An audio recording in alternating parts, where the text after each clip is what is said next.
Hi, this is this week's vlog. If you've noticed, I uploaded a ridiculous amount of videos today. That's because I was crazy and decided to read 8 books this past weekend. All of these. This is the past weekend. And I think on some of the reviews are a lot shorter, and a lot of the stories, maybe if I had read them and then immediately done a review of them, they would have been a little more in-depth.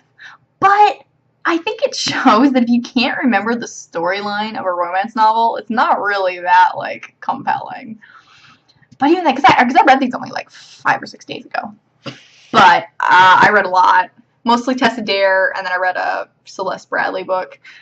And now I have no more Tessa Dare books left. I have this huge gap in my bookshelf.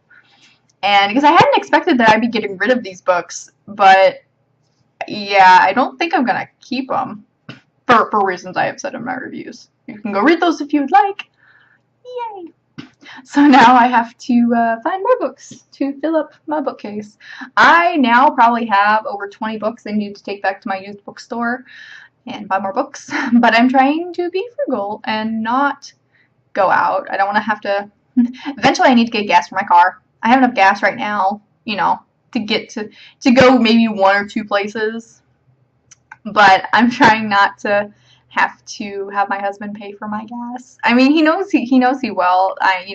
He's supporting me right now as I am still looking for jobs.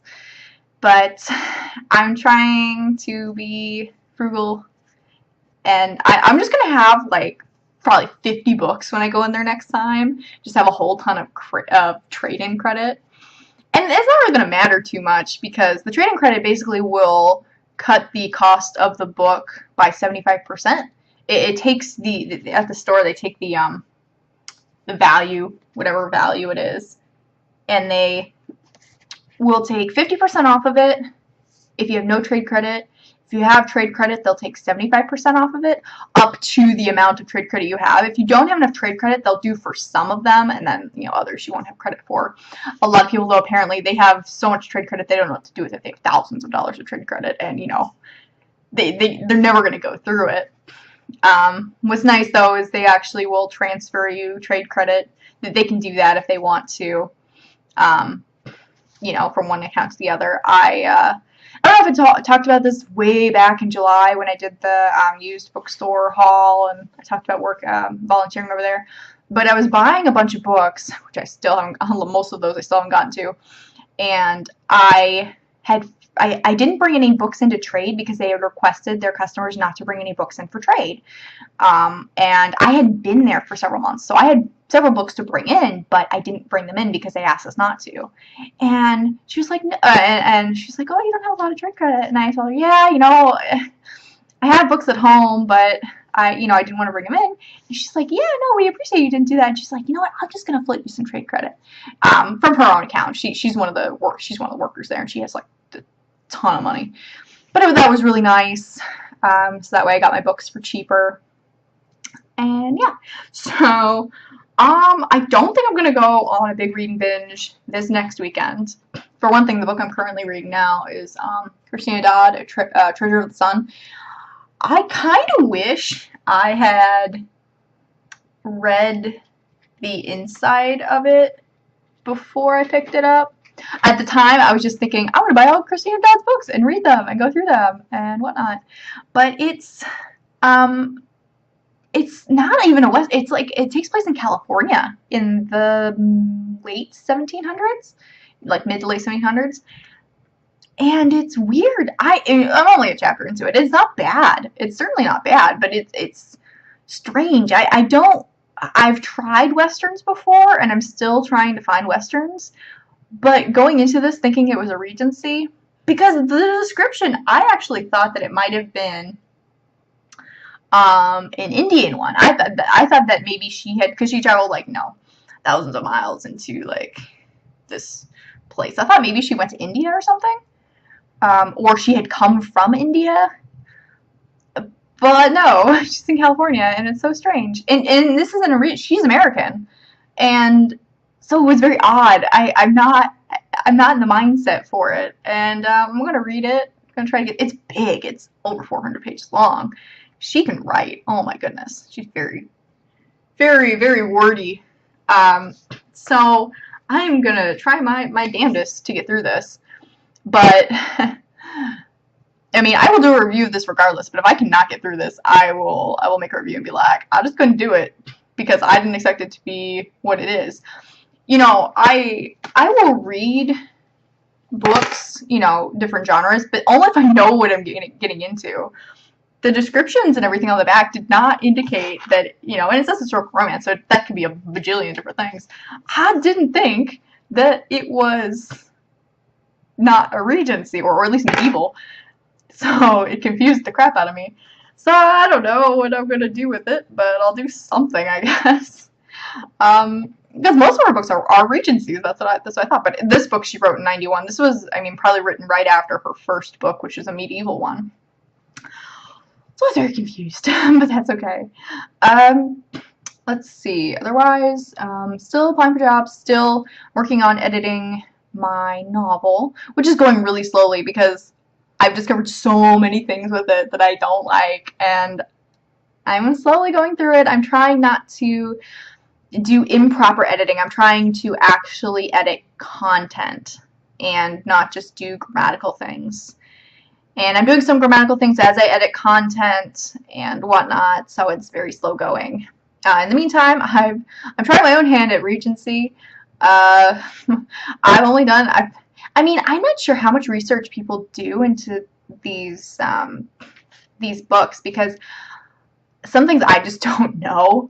And what I'm trying to do is trying to write it from what knowledge I do have and what I can get from just researching online, because I'm not entirely sure about what I'm doing. But it's really fun though. I like the story of it that I'm doing, and you know, the nice thing about romance novels too, especially well, especially for certain companies, you don't have to have like 80,000 words in order to get it published. A lot of them will actually publish novellas, novella size, and that only has to be, you know, 25,000 words usually.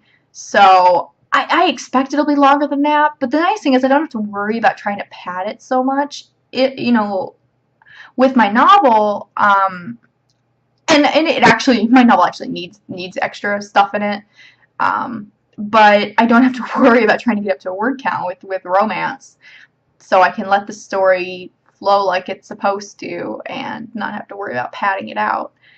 So that'll be interesting. I don't know how that's going to turn out, but I've been writing a lot on it. I've actually been way more motivated to write on this than anything else in the past, really, because romance to me is really fun. And in a lot of books, when it has romance in it, but it's not the main point, you can sometimes be, you know, take a while, and you just want to get to the romancy stuff sometimes. But with a romance novel, that's the whole point. You're doing things and setting it up for this romance. And I'm a big fan of the ones where the guy and the girl do not fall for each other right away. Sometimes they don't even find each other attractive. Like, in mine, the girl thinks that the guy is attractive, although she thinks that he's kind of an ass, and he, you know, he's not looking for anybody, and he's just like, it's like, you're not ugly, but you know, I'm not looking for anybody, whatever, and whatnot. But I like those kinds of things where they don't necessarily like each other and stuff happens. Marriage of Convenience ones are also really fun.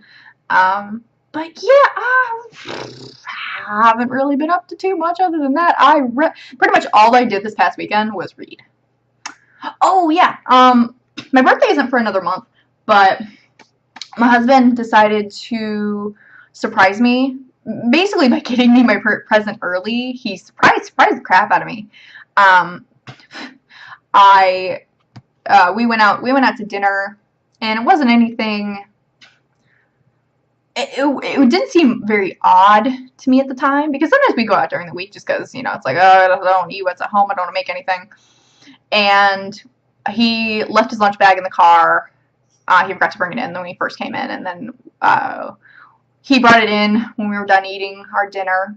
and set down on the counter. And I always open up his lunch bag and I take out any containers he has or any utensils or the ice pack, and I put all that stuff away. And so I'm sitting there and I'm opening it, and I feel like it's very heavy. And I was just thinking, oh, maybe he just didn't eat his meals, because he has a cafeteria in his building. So sometimes he will actually eat whatever it is there and just not eat his meals. And so I opened this up, and he got me a 3DS XL. This thing, oh my goodness, I was not expecting it. The first thing that showed up was actually a game. The game Bravely Default. The case is over there, which I've been wanting for a long time because the reviews for it have been really good and it's really fun.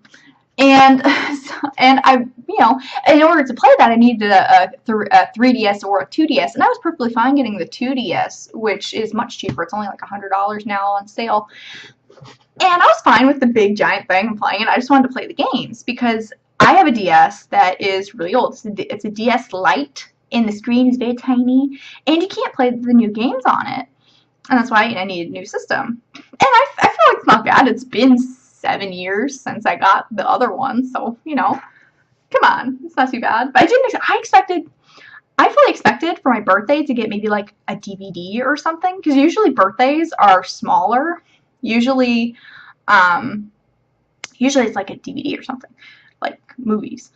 But no, he got me this, and I was super surprised and went, "Holy crap! What?" And he said part of the reason is that this way he has more options for Christmas, because now he can get me more games or more peripherals for it, which I think, oh yeah, that makes a lot of sense. My parents actually did that a few years ago. I had the Nook Simple Touch on my Christmas wish list. Because my birthday's in November, and so it's very close together. And so I put the Nook on my birthday/Christmas list, thinking that it would just be for Christmas. And they wound up getting me the Nook for my birthday, because that way they can get me Nook gift cards for Christmas. It's like, oh yay, that works. And so I was super surprised. And it's not too bad. I didn't mind getting this early for my birthday, because usually on my birthday I just like to go to see a movie and go out to eat, and that's perfectly fine. This will keep me entertained for a long time. The game is an RPG. I have other games. I don't have the other 3DS games, but I have other DS games that I can play on here. You cannot play Game Boy Advance games on this thing anymore. My sister was looking at it, I was like, oh, can you actually fit Game Boy Advance games in there now? I'm like, you can't even play those. That's what I found with the Game Boys. I actually have a Game Boy Advanced, and the Game Boy, the DS Lite, and this thing, because I can't get rid of any one of them. I suppose I could get rid of the DS Lite, but I don't really want to. But I have to keep the Game Boy Advance because the DS Lite won't play original Game Boy and Game Boy Color games.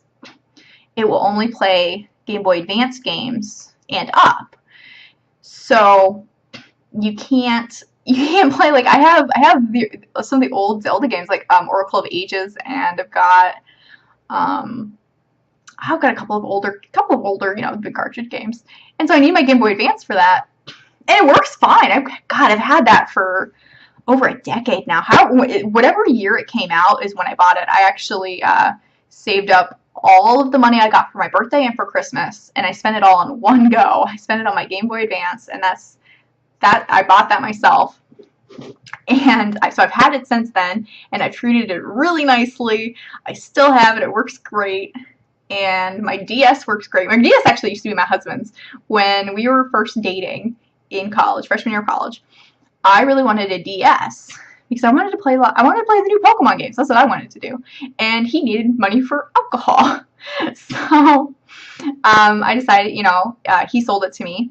And I gave him money, because we were still just dating, and it was very early, and it was maybe 1 or 2 months into the relationship, and that way it was a transaction. It wasn't like, oh, I gave you my DS. No, it was a transaction. It was all fine and legal. Of course, almost 7 years later, we're married, and it doesn't seem to be an issue. But he did say that he reserves the right to play on this when any new Fire Emblem games come out or anything else he wants to play, and I'm perfectly fine with that. So yeah, Sorry, I think I spent like 5 minutes talking about my Game Boy. It's my present. It's so cool. I love it. It's really neat. I love the buttons. I love the buttons on it. Actually, I love this little joystick. It's super smooth. Like it doesn't just go and then maybe to the diagonal. No, it actually goes at 360. It's amazing. Oh my god. All right, I will stop talking about that. But anyway, that's what's going on. So it hasn't helped my procrastination at all, but I'm trying to be better about it. Okay. Yeah, sorry this was a little long, but I will talk to you guys later. Bye.